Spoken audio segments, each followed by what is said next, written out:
Hello my friends, it is Amy Esther here, and today I wanted to share with you my tips and tricks on how to not cheat on your diet. I have zero self-control, you guys. Nothing. I have no self-control, and I have been able to stay on so many different diets. I'm currently on the AIP Paleo diet, and I've been able to do this through intense pregnancy cravings. I've done it through the holiday season, and you guys, I seriously have no self-control. So I want to share with you my tips, how I've been able to stay on this diet, and how you can stay on your diet.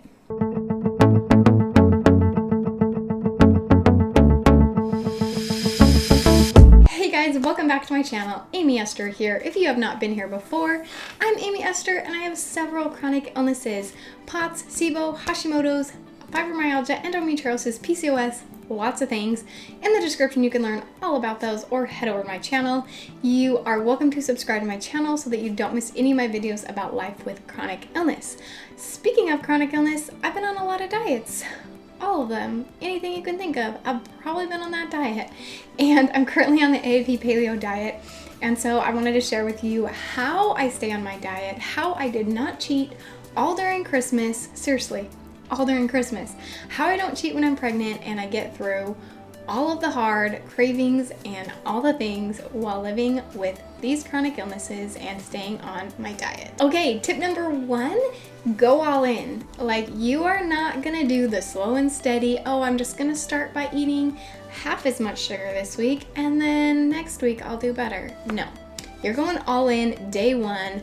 You are cutting it cold turkey, my friend. I'm telling you, this is the way to do it. I have tried the slow and steady, and it's harder because then you're giving yourself these little nudges of hey, remember what that Diet Coke tasted like last week? Yeah, you're gonna have a sip today, and then I'm gonna make you stop after you've had 3 sips. No, you're not gonna stop. You're gonna drink the whole thing. I promise you. You just gotta go all in. You gotta just commit and be in and do this thing. So if you can go all in, then you can listen to my next tips. My next tip is to eat it until you like it.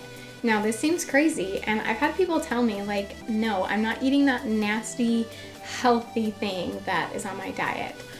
Well, I promise you, your taste buds will adapt. I hated carob the first time I had it. So if you don't know what carob is, it's kind of like a chocolate replacement. At least that's what I was told, is that it's a replacement for chocolate. It does not taste like chocolate, my friends. And the first time I tried it, I thought it was the most disgusting thing I'd ever eaten in my life. But what I did was every single night, I told myself I had to have 1 carob cookie. I made some super yummy carob cookies, which I have a video of the recipe. I will link it down below.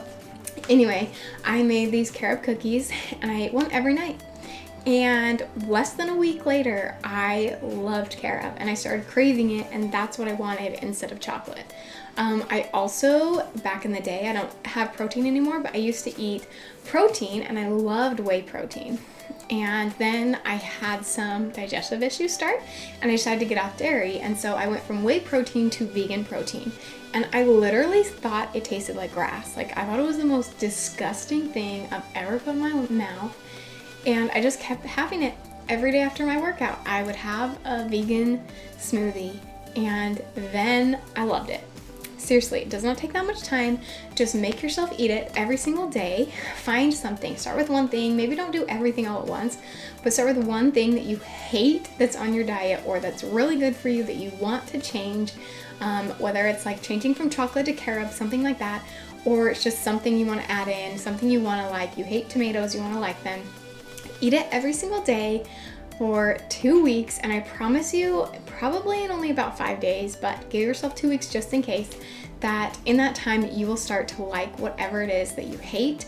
And the longer you're away from the things that you used to crave, the less you're going to want to eat them.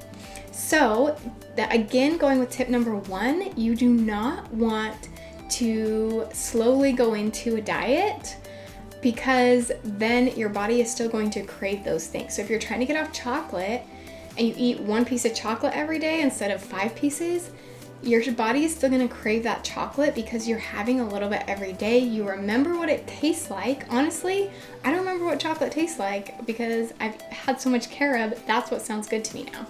So just try the new thing, get rid of the old thing as fast as possible. Okay, tip number 3 is get a go-to treat. So when you're having a craving, when you're struggling, when all of those around you are eating ice cream and that's all you want to eat, have a go-to treat that you know you will like. So I'm just going to keep using this carob example. I made some carob cookies that, again, I taught myself to like, but now I love them. And so I would bring those to family parties so that if they were eating something that I really wanted to eat, I'd be like, no way, I have this super yummy carob cookie and I'm going to eat that instead. So you want to find something that you love that you can treat yourself to when you are having those weak moments so that you don't turn to the things that are off your diet, especially if you're dieting for a chronic illness like I am.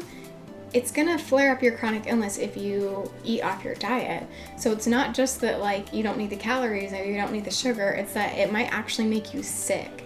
So definitely make sure you have a go-to treat that is on your diet so that you are ready to go when you are having those weak moments. Okay, the next tip is to make sure you have quick, easy go-to meals. So for me, I like to eat the same thing for breakfast every single day. And this helps me because honestly, I don't always have a huge appetite in the morning and there's always something good to go. I make something super quick and easy. So if you've seen my video, I like to do a frozen burger and frozen sweet potatoes that I just heat up in the oven or in the toaster oven first thing in the morning, and it's super fast and easy because it's already made. I love to freeze things. You know, I've talked about this before, but I love to freeze things so that they are super quick and easy because I hate cooking. I hate it so much. And then for lunch, I have my go-to lunch meals. So I have maybe like 3 go-to lunch meals that I do. I have like chicken and green beans. I have cauliflower rice, shrimp, and avocado, and then I have leftovers. Those are like my 3 go-to lunches, and I kind of just, whatever sounds good that day, that's what I go for. But I know how to make them quickly. I know I like them, and I don't get sick of them. And so for me, I just have those 3 go-to meals. So I always have something good and healthy and on my diet for lunch. I personally try not to snack a ton, but if you do need snacks, then make sure you have healthy snacks on hand. Don't make your snacks something you have to make or something that takes a long time. Maybe it's an apple, maybe it's nuts or whatever's on your diet, but find some good go-to quick and easy snacks so that those are part of your daily quick and easy food routine. And then for dinners, I would definitely recommend meal planning. I do have meal planning. I know I've talked about this before. It just hasn't happened because life's been crazy, but I will be making a meal planning video soon. So make sure you subscribe so you don't miss that. And I hate meal planning and I have a really hard time sticking to a schedule. So I want to share with you in that video how I do that. Anyways, that's a side note, but I would recommend meal planning, but also I would have some go-to dinner meals that are super fast and easy. Again, I like to have frozen stuff that are kind of like my go-to. I don't want to cook, I'm starving, I'm not feeling good, I don't want to get up and cook. Those kind of meals that I can make super quick and easy for last minute meals. And we all have those, right? Even if like before you're on your diet, I'm sure you have something that was kind of your go-to dinner when you didn't want to cook and you didn't want to do anything else. But when you're on a diet, you really need to have these and have them on hand so that you don't end up going out to eat and getting something not on your diet that makes you feel like crap. Okay, the next thing that is so helpful when you're on a diet is to see an improvement. If you are seeing improvement, then you are going to much better stay on your diet. If you are trying to lose weight and you've been on a diet and you're losing weight, that is motivation to keep going on your diet, right? So I am talking specifically to people who have a chronic illness. So if you're trying to lose weight on your diet, definitely track your weight and you can do all of these things as well. But just know that I'm kind of talking to people with chronic illness if you're kind of confused on what symptoms I'm talking about. But track your symptoms. And I want you to start, before you even start your diet, write down how you feel in the morning, how you feel in the afternoon, how you feel in the evening, how you feel after you eat. Write down, are you fatigued? Are you feeling headachy? Are you achy? Are you sleepy? Write all of those symptoms down every single day, and I would have like a few times throughout the day, especially when you're first starting out, of writing down those symptoms. So maybe 3 times a day, after breakfast, after lunch, after dinner, write down the symptoms that you have felt that day. And then as you're on your diet, keep doing this. Keep writing down those symptoms, how you're feeling. Put a scale of 1 to 10 on how severe each symptom is, and I want you to watch as your symptoms get better, because you may feel not that much different, but then you might look at your scale and a week ago you were saying that you were a 7 out of 10 and today you're a 5 out of 10. Now that is reason to celebrate. That is reason to have motivation to keep going and to keep eating on this diet. So I want you to keep track, very specific, very precise and clear how you are feeling throughout it so that you can tell. This diet that I'm on right now, I have seen the biggest difference of any diet I've done. And that is why it is so much easier for me to stay on it, because I know if I eat something crappy, I'm gonna feel crappy tomorrow and I don't wanna feel that way. So I have been able to stay on my diet because I'm seeing such a big, amazing improvement. And I want you to know that even small improvements are going to help you stay on your diet. So make sure you are writing those down every single day. Okay, this next tip might be a little different and weird to you, but this tip is to allow the urges. Let yourself feel the urge. Let yourself feel the craving. Allow yourself to be angry that you can't eat that food. Allow yourself to be disappointed. Allow yourself to be sad, because every time you try to fight it, it's going to make it worse. And I promise you, it's going to be harder to not eat that food if you're trying to fight it. I think of it like when you get a shot. I don't know if you've ever gotten a shot before in a muscle and you tensed up. And if you tense up, it not only hurts when you get the shot, but it hurts for like days after that. But if you relax, let the shot go in, you relax the whole time, even though you're feeling pain, you know you're gonna feel pain, and you just allow it. You allow that pain to go into your arm, but you don't fight it. There's only pain right then, and then the rest is gone. I promise it's exactly the same with staying on a diet.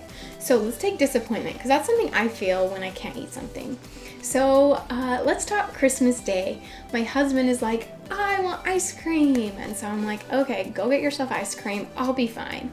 He goes and gets ice cream, and I'm just sitting there looking at it like, oh, I really want that ice cream. And instead of pushing it away and like, no, Amy, you don't need it. No, just trying to talk myself out of it, or trying to go get another food to replace it. Instead, I just decided to let myself be disappointed. And I was like, okay, I'm gonna be disappointed. And I realized I could be disappointed right then, in that moment, while my husband was eating that, or I could be disappointed for days afterward because I didn't stay on my diet. So here's the crazy thing. You're gonna be disappointed either way. You're gonna be sad either way. You're gonna be angry either way. So why not be angry for that moment in that time? Allow yourself to be angry. Be okay with it. Know that you're gonna be angry. Know that you're gonna feel that pain in your arm when you get the shot. Know that that's gonna happen, but be okay with it. Relax into it, and you are going to feel so much better. Something that helps me with this is to journal out my feelings. So if I'm really struggling with a craving, I will just write it down. I'll be like, right now I feel like I have a pit in my stomach. I feel really upset that I don't get to eat these things that everyone else is eating. I wish that I could be like everyone else. I wish that I could eat anything I wanted. And here's why. This is why I wish I could eat anything I wanted, because then I wouldn't have this chronic pain. And I wish I could eat everything I wanted so that I could be part of the party, and that I wouldn't have to have people accommodate to me, and I wouldn't have to go the extra time and energy of making my own food. All of those things, I write them all down in a journal, and it really helps me to see that they're just thoughts. It's just little thoughts. They aren't facts, they're just thoughts. And I can deal with having some negative thoughts. I can deal with having some negative emotion. That is the worst thing that could happen. The worst thing that can happen in this life is to feel negative emotion. So yeah, I'm gonna feel some negative emotion when I go to a party and everybody has pie and I sit there and I eat my apple. I'm gonna feel some negative emotion when we go out to eat and there's nothing on the menu I can eat. I'm gonna feel some negative emotion when I go to the grocery store and it seems like there's nothing there that I want. And I'm gonna feel some negative emotion when everything on my diet does not sound good. And all I want are the things off my diet. And that's okay. It's not a big deal when you think about it in that way. When you think about it as just a negative emotion that you're feeling, that's the worst thing that could happen. It's really not a big deal. And most importantly, that you're gonna feel it either way. So yeah, I'm gonna feel disappointed, but I'd rather feel disappointed now for an hour during this party than for 3 days after this, as I not only feel mentally disappointed in myself and mad at myself and angry that I got off my diet, but I would also feel the physical symptoms. I would feel fatigued, and all these symptoms that I feel every day would come back 10 times as bad because I ate that thing that is not on my diet. So that is how I stay on my diet. And really, that last tip is my number one. That is what's got me through the hardest times, is just that I decided it wasn't a big deal. And I just realized that I'm gonna feel bad either way. So I'm just gonna feel bad now, and then I'll feel better later. So I hope this video was helpful for you. If it was, give it a thumbs up. It really helps YouTube when you give a thumbs up to my video. It tells YouTube that you guys like this video, that you like my content. It also tells me that you're liking my videos. I know what to make for you. So make sure you give it a thumbs up. Please comment below if you have any other tips. How have you stayed on a diet? And I'm really curious to know, what is your diet? So leave that down below. Let me know what diet you're on. And I hope you subscribe to my channel. Please, please come back, and I will see you on my next video. Thank you.